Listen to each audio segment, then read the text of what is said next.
तो आज की वीडियो में हम लोग करने वाले हैं अकाउंटिंग का सेशन। और अकाउंटिंग के सेशन में हम लोग करने वाले हैं डिप्रिसिएशन का टॉपिक। डिप्रिसिएशन।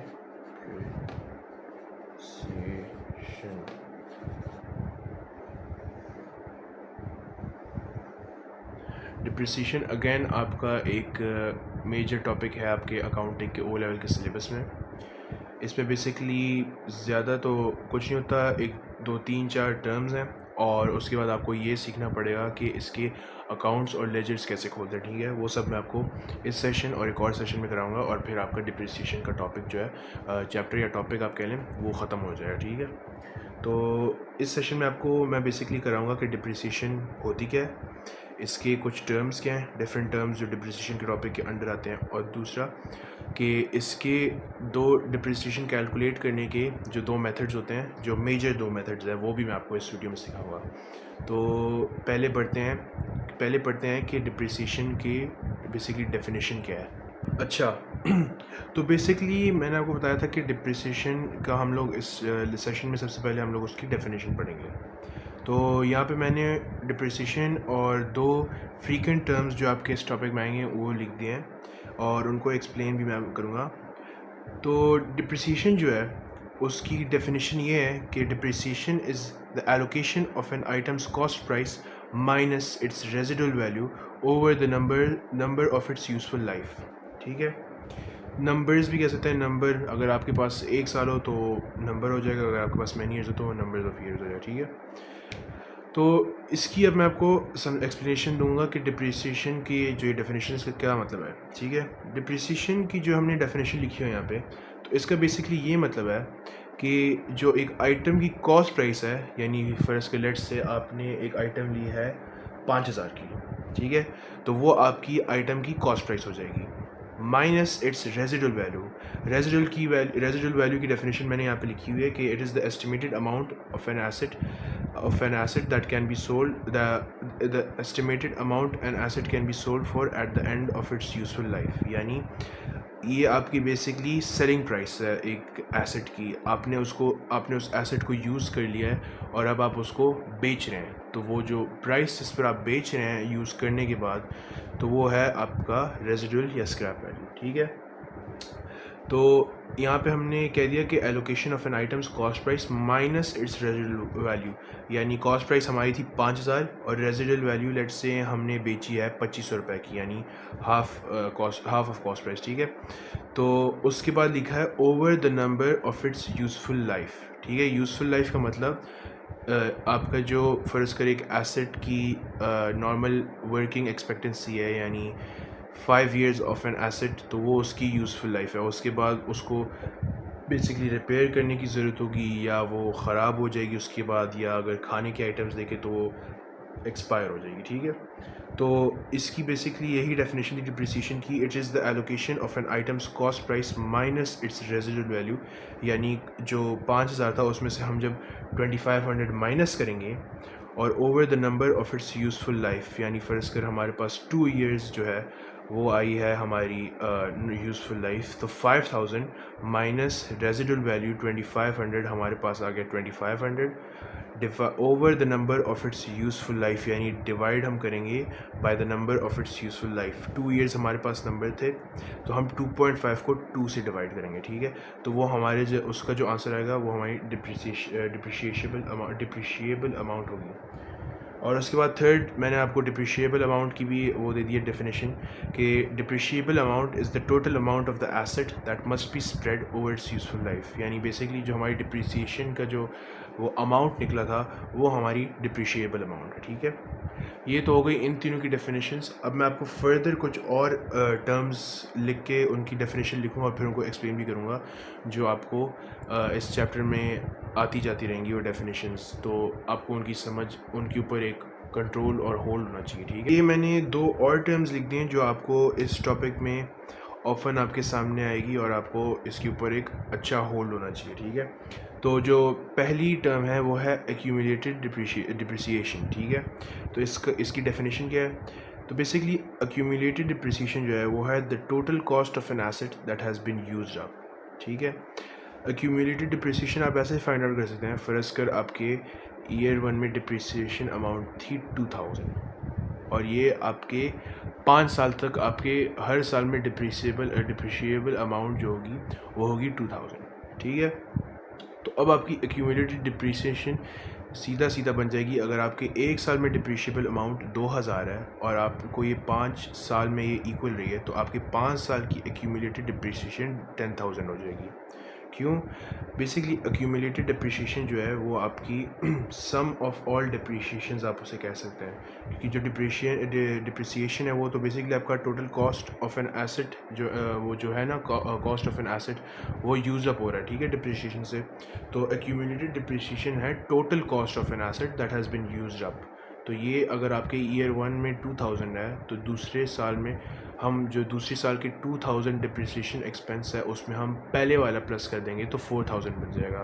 फिर तीसरे साल में हम जो 4000 का बैलेंस बचा था उसमें थर्ड ईयर के जो डिप्रिशिएबल अमाउंट थी 2000 की वो ऐड कर देंगे तो 6000 बन जाएगा। और ऐसे करते करते जब हम 5th ईयर के एंड में हो जाएंगे तो हमारे पास जो एक्यूमुलेटेड डिप्रिसिएशन होगा वो होगा 10,000।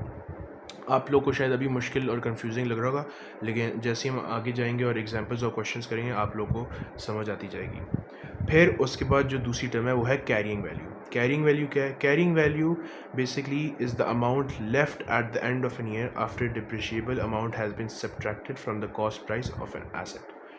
तो इसके लिए हम एग्जांपल ले लेते हैं पिछले एक्यूमुलेटेड डिप्रिसिएशन की एग्जांपल से, ठीक है। मैंने आपको बताया था कि हमारे एक साल 5 साल के लिए हर एक साल की हमारी जो डिप्रिशिएबल अमाउंट है वो है 2000।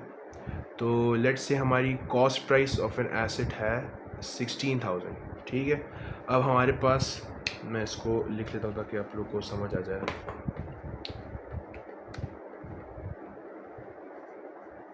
ईयर 1, ठीक है। हमारे पास कॉस्ट प्राइस थी 16,000 और हमारा जो डिप्रिशिएबल अमाउंट था वो था 2000, ठीक है। अब हमारा जो ईयर 2 में एसेट की वैल्यू रह जाएगी ना, ये 16,000 माइनस ये 2000 जो कि हमारा डिप्रिशिएबल अमाउंट है या डिप्रिशिएबल एक्सपेंस है, डिप्रिशिएशन एक्सपेंस है, ठीक है। तो इससे जब हम माइनस करेंगे हमारा ईयर 2 में कैरिंग वैल्यू हमारा रह जाएगा 14,000। ये क्यों हमारा कैरिंग वैल्यू 14,000 बन गया ईयर 2 में? तो मैंने आपको बताया था कि basically carrying value amount left at the end of an year after depreciable amount has been subtracted from the cost price of an asset. Cost price basically asset की वैल्यू होती है। तो हमने ईयर 1 में हमारी कॉस्ट प्राइस ऑफ एसेट थी 16,000 और हमारा जो डिप्रिशिएबल अमाउंट या डिप्रिशिएबल एक्सपेंस था वो था 2000। तो जब हमने अपने वैल्यू ऑफ एसेट में से एक साल का माइनस कर दिया डिप्रिशिएबल एक्सपेंस या वो अमाउंट, तो आपके ईयर 2 में जो कैरिंग वैल्यू रह जाएगा, जो अमाउंट रह गई है आपके वैल्यू माइनस डिप्रिशिएबल एक्सपेंस से, वो आपका 14,000 बन जाएगा। और अगर आप इसमें से 2000 अपना करेंगी इसका डिप्रिशिएबल अमाउंट का, तो आपके ईयर 3 में जो कैरिंग वैल्यू होगी वो होगी 12,000, क्योंकि 14,000 हमारा कैरिंग वैल्यू, यानी अब ये हमारा वैल्यू रह गया एसेट का, उसमें से हमने उसकी डिप्रिशिएबल अमाउंट फिर माइनस कर दी है, तो ये हमारे ईयर 3 की वैल्यू बन जाएगी एसेट की, जो हमारी कैरिंग वैल्यू यानी ये वैल्यू रह गई है एसेट की। इसमें से 4,000 यूज़ हो गई है हमारी, 4,000 हमारा 2 साल का एक्यूमुलेटेड डिप्रिसिएशन है, ठीक है। होपफुली आप लोग को ये समझ आ गया होगा। अब हम आगे बढ़ते हैं कि उसके 2 मेथड्स क्या हैं डिप्रिसिएशन को फाइंड आउट करने के, ठीक है। अच्छा, तो ये मैंने जो 2 हमारी वो हैं मेथड्स हैं डिप्रिशिएबल अमाउंट को फाइंड आउट करने की, वो मैंने लिख दी हैं। अब मैं इनको एक्सप्लेन करूँगा और आपको बताऊँगा कि आप इनको कैसे इस्तेमाल करते हैं, ठीक है। सबसे पहला मेथड हमारे पास है straight line method. Straight line method में क्या होता है? इस मेथड में आपने क्या करना होता है, आपने जो बेसिकली एक कॉस्ट होती है एसेट की, उसमें से आपने रेजिडुअल वैल्यू या जो स्क्रैप वैल्यू होती है वो आपने माइनस करनी है और फिर उसको डिवाइड करना है by the number of useful years. फिर इसका इस पर मैं एक डाटा लिख लेता हूँ। हमारे पास है कॉस्ट प्राइस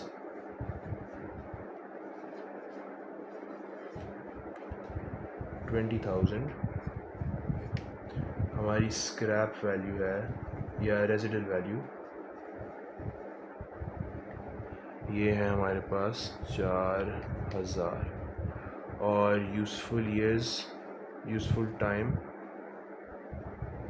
हमारे पास है 2 साल। ठीक है, तो स्ट्रेट लाइन मेथड में हम लोग क्या करेंगे, हम लोग करेंगे cost price minus scrap value या residual value divided by useful year या यूज़फुल टाइम। तो ये हमारे पास यहाँ पे इक्वल होता है 20,000 माइनस 4,000 डिवाइडेड बाय 2, ये हमारे पास आ जाता है 16,000 डिवाइडेड बाय 2 और ये आ जाता है 8,000। तो स्ट्रेट लाइन मेथड को इस्तेमाल करते हुए हमें पता चला है कि जो ये डाटा हमारे पास अगर प्रोवाइड करते हैं तो पर ईयर जो हमारी डिप्रिशिएबल अमाउंट है या डिप्रिशिएबल एक्सपेंस है वो हमारा है 8,000। ये डॉलर्स हो सकता है, रुपीज़ हो सकता है, पाउंड होता है, वो करेंसी आपको क्वेश्चन में दिया होता है।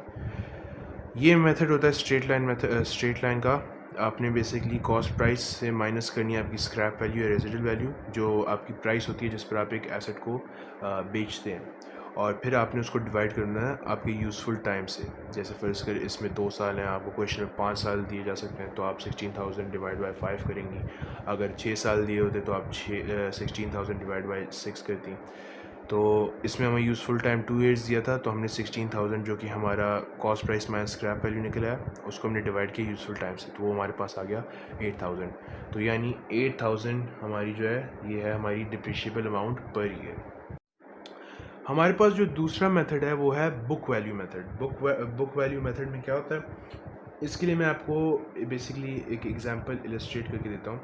हमारे पास डाटा है 20,000 कॉस्ट प्राइस है और उसके बाद जो हमारा डिप्रिसिएशन है वो है 20%। ठीक है, 20% ऑफ कॉस्ट प्राइस ये आपकी जो वैल्यू है। ठीक है, ये हमारी बुक वैल्यू के हमने थ्रू फाइंड करनी है। अच्छा, बुक वैल्यू को कुछ लोग कुछ बुक्स या कुछ जो बेसिकली अकाउंटिंग के एग्जामिनेशंस होते हैं या हेड्स होते हैं या जो आपके पेपर सेट करते हैं, तो वो बुक वैल्यू को रिड्यूसिंग बैलेंस मेथड भी कह सकते हैं। ठीक है, लेकिन आपने ये याद रखना है कि बुक वैल्यू मेथड और रिड्यूसिंग बैलेंस मेथड जो है वो सेम है। तो फिर वापस आते हैं बुक वैल्यू मेथड की तरफ। हमारे पास डाटा दिया गया कि 20,000 जो है वो कॉस्ट प्राइस है यानी वैल्यू ऑफ एसेट है, और 20% बुक वैल्यू हमने इस पर लगानी है, ये हमारी डिप्रिशिएबल अमाउंट होगी। तो हम लोग सबसे पहले लगा लेते हैं 20,000 हमारी ईयर 1 की वो है वैल्यू है, उस पर हमें लगाना है 20%। 20% हमने हमारी डिप्रिशिएबल अमाउंट लगानी। ठीक है, तो ये जब हमारे पास आ जाएगा ये होगा 4,000। तो आपके पास जब 4,000 आ गया तो आपका दूसरे साल में हमारा जो कैरिंग बैलेंस होगा, कैरिंग बैलेंस या कैरिंग वैल्यू, वो होगा 16,000। ये हमारा है फर्स्ट ईयर डिप्रिसिएशन एक्सपेंस।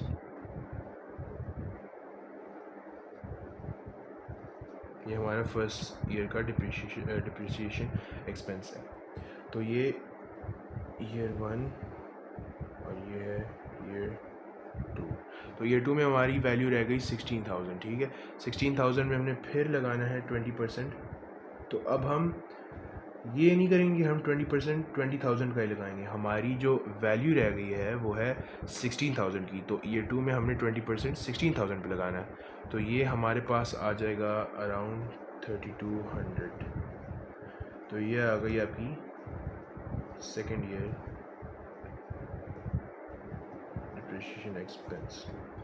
फिर ईयर 3 में अब हमारी कैरिंग वैल्यू क्या रहेगी, हमारी कैरिंग वैल्यू होगी 16,000 माइनस 3,200। तो ये हमारे पास आ जाएगा 12,800। हम फिर इस पर 20% लगाएंगे और फिर जो इसका आंसर होगा वो होगा आपका थर्ड ईयर डिप्रिसिएशन एक्सपेंस। ठीक है, होपफुली आप लोग को ये दोनों मेथड्स समझ आ गए होंगे। और इसी के साथ मैं आज की वीडियो को ख़त्म करूँगा, आज के सेशन को भी ख़त्म करूँगा। तो नेक्स्ट सेशन में जो है हम लोग पढ़ेंगे कि इनके बेसिकली हम डेबिट एंट्रीज़ और क्रेडिट एंट्रीज़ कैसे करते हैं और इनके अकाउंट्स कैसे खोलते हैं, और हम कुछ नए टर्म्स भी सीखेंगे जैसे डिस्पोजल वगैरह, और उनके अकाउंट्स को भी कैसे खोलते हैं। तो अल्लाह हाफ़िज़।